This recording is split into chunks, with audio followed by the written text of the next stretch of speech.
There is a strange tragedy I've noticed in some of the smartest people I've ever known. They don't fail loudly. They don't crash dramatically. They don't lose everything overnight.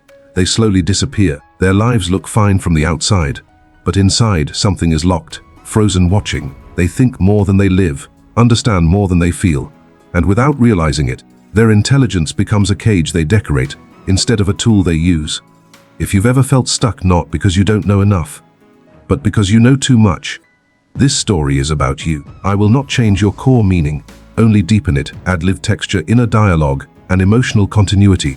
I want to begin with a confession, not the dramatic kind, not something that shocks people into attention, but the quiet kind that takes years to admit even to yourself. For a long time, I genuinely believed intelligence would save me. Not comfort me, not help me cope, save me. I believed that if I could just understand enough, myself, other people, the invisible mechanics of the world, then life would eventually click into place like a solved equation. Pain would stop feeling chaotic and start feeling meaningful. Confusion would dissolve into clarity. Fear would retreat, not because it vanished, but because I could explain it. An explanation felt like control. That belief didn't announce itself. It didn't say, "This will become your religion." It simply guided my behavior. It shaped what I valued, what I avoided, and how I related to my own inner life. I started reading obsessively, not for pleasure, but for mastery. Psychology, philosophy, biographies, theories about behavior and trauma and motivation. Every book felt like a tool. Every idea felt like armor. Not just ideas, but people. Conversations became data. Emotions became signals to decode. I observed others the way a scientist observes patterns, detached, curious, slightly above the experiment. From the outside, it looked like growth. People even said it was.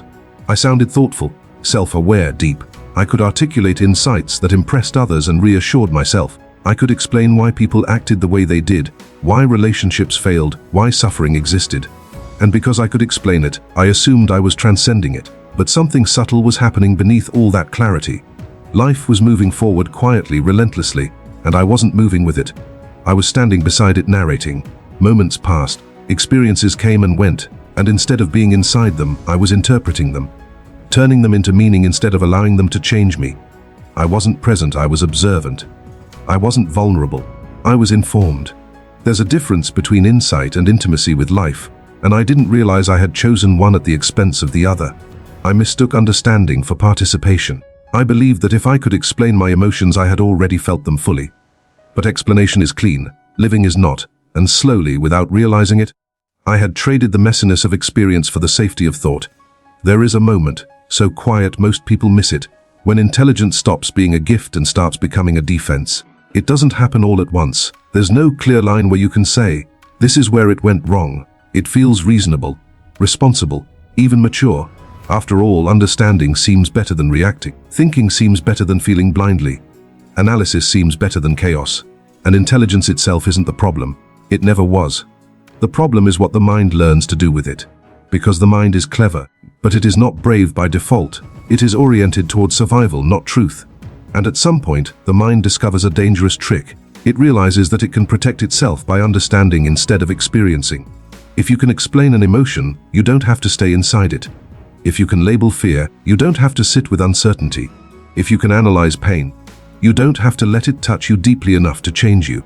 This is where intelligence quietly switches sides. It stops serving growth and starts serving avoidance. The mind begins to hover above life instead of entering it. It creates distance where closeness would feel threatening. It replaces risk with reflection. You don't say, I'm afraid. You say, this fear comes from my past. You don't say, I want. You say, desire is a projection, and all of that may be true, but truth used this way becomes insulation. And once that happens, the prison doesn't look like suffering. It looks like sophistication. There are no bars, no visible constraints. The prison is built from ideas, explanations, frameworks.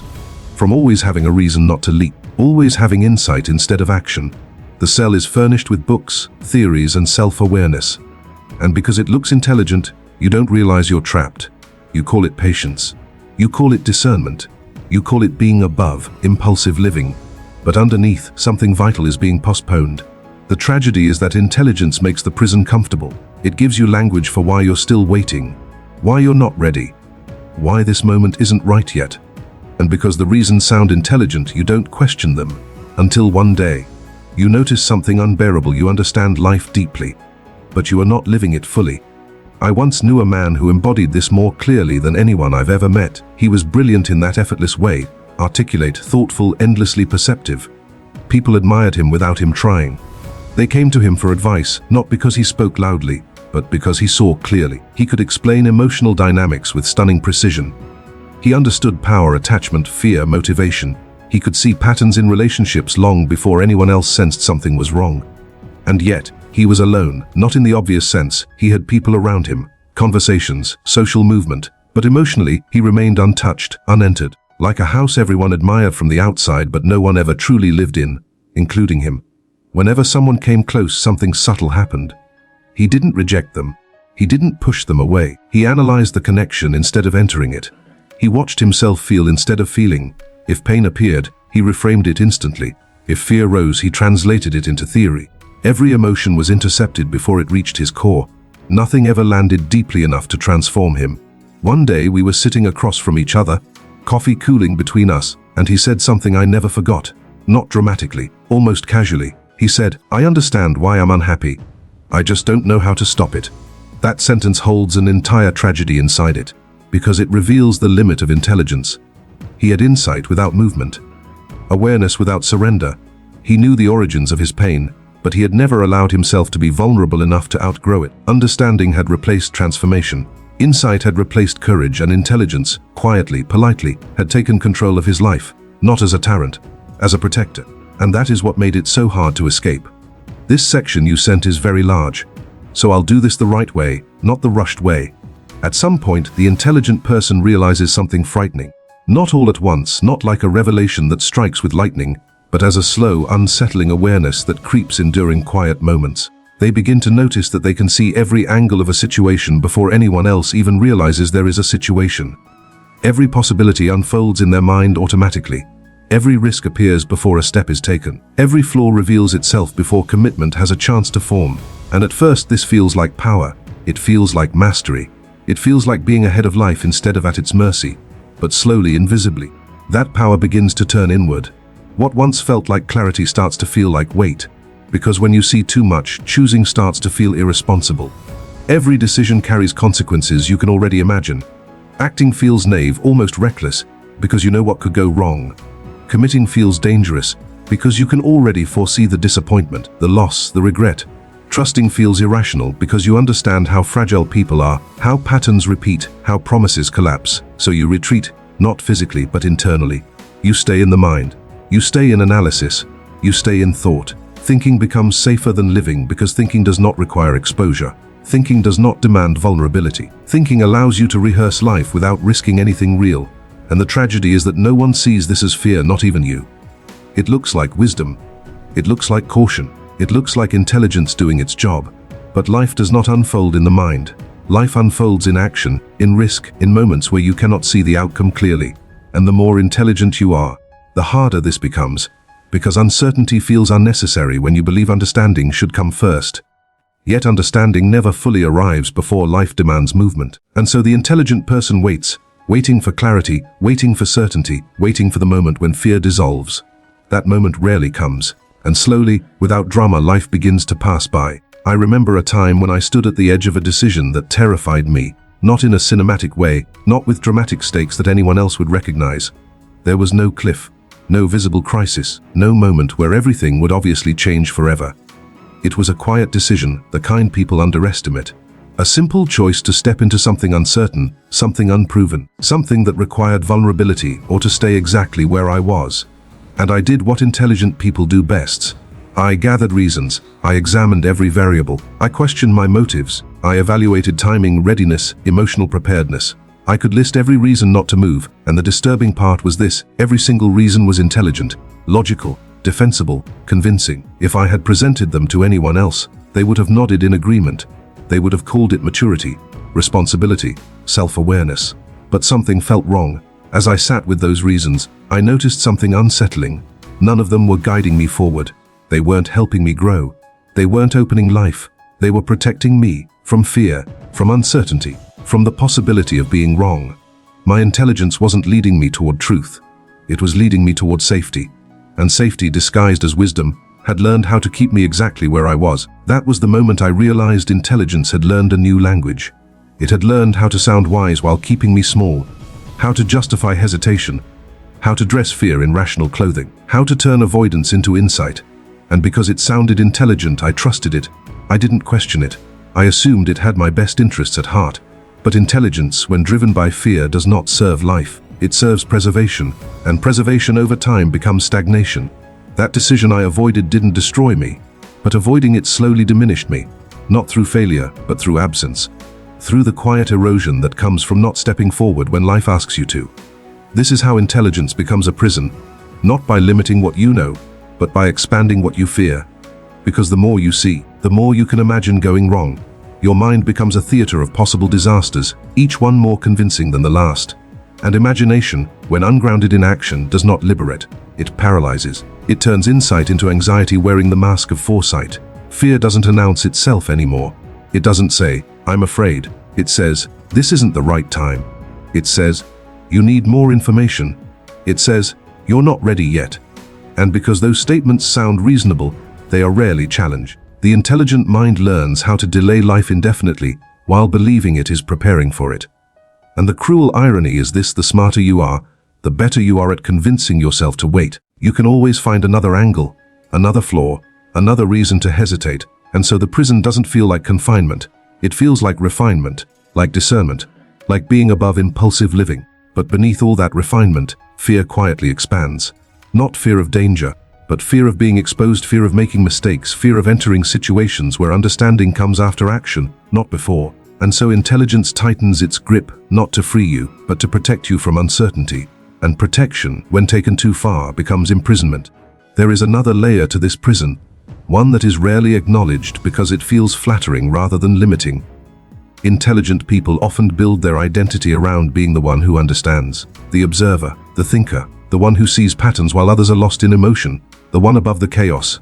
And this identity is rewarded constantly. People admire it, praise it, depend on it. They come for explanations, clarity, perspective. But this identity comes at a hidden cost. Because once you are the one who understands, you stop allowing yourself to be confused. And confusion is not weakness. Confusion is the threshold of transformation. It is the place where old structures dissolve before new ones form. But if your identity depends on clarity, confusion feels threatening, disorienting, unsafe, so you avoid it. You stay in what you already know. You refine explanations instead of entering uncertainty. You become an expert in your own patterns without ever stepping beyond them. And slowly, intelligence stops being a bridge to life and becomes a pedestal you're afraid to step down from. Because stepping down would mean not knowing, and not knowing would mean risking change. There comes a moment when you realize that nothing is actually holding you back anymore. No person, no circumstance, no external wall, only a habit of retreating into the mind. That realization can feel unbearable because it removes the last excuse. It means the prison was never outside you. It means the door was never locked. It means you've been standing just inside the threshold, convincing yourself you were waiting for permission. And intelligence helped you do that. Not maliciously, not cruelly. Intelligence was trying to protect you from pain, from disappointment, from the humiliation of being wrong. It built explanations where courage was required. It offered understanding where action was demanded. It kept you safe. But safety is not the same as being alive. At some point, you begin to feel it in your body. A dull heaviness, a sense of waiting that has no object, a quiet grief for a life that hasn't been lived yet. You don't feel lost, you feel paused. Like someone standing in the doorway long after the moment to enter has passed. And the truth is, no amount of thinking will release you from that feeling. Because what you are missing is not insight. It is movement. Life does not open to those who fully understand it. It opens to those who participate in it despite uncertainty, to those willing to step forward while still afraid, to those who allow themselves to be changed by what they cannot control. There is a humility required here, a humility that intelligence resists. The humility to admit that you do not know what will happen, and that knowing is not a prerequisite for living. The humility to accept that mistakes are not failures of intelligence, but expressions of courage. The humility to let life teach you what thought never could. I remember the moment this became real for me. It wasn't heroic. It wasn't confident. It was quiet. I simply said, almost reluctantly, "I don't know what I'm doing anymore, but I'm tired of watching my life from a distance." And for the first time, that was enough. When intelligence loosens its grip, something older wakes up. A deeper sense of direction that doesn't speak in reasons or arguments. It speaks in pull, in resonance, in a feeling of aliveness that cannot be justified, only followed. This deeper intelligence does not ask whether something is safe. It asks whether something is true, and truth is rarely comfortable. But it is always alive. So if you feel trapped, if your mind is sharp but your life feels strangely untouched, if you understand everything but feel connected to nothing, this is not a failure. It is an invitation. Not to think more, but to risk more. Not to abandon intelligence, but to put it back in its rightful place. Let it serve life again, not replace it. Step forward before you are ready. Choose before you are certain. Act while fear is still present. Not because the outcome is guaranteed, but because staying still is slowly costing you everything that makes life real. The door is not locked. It never was. And life is still waiting for you. Not when you understand it, but when you finally enter it.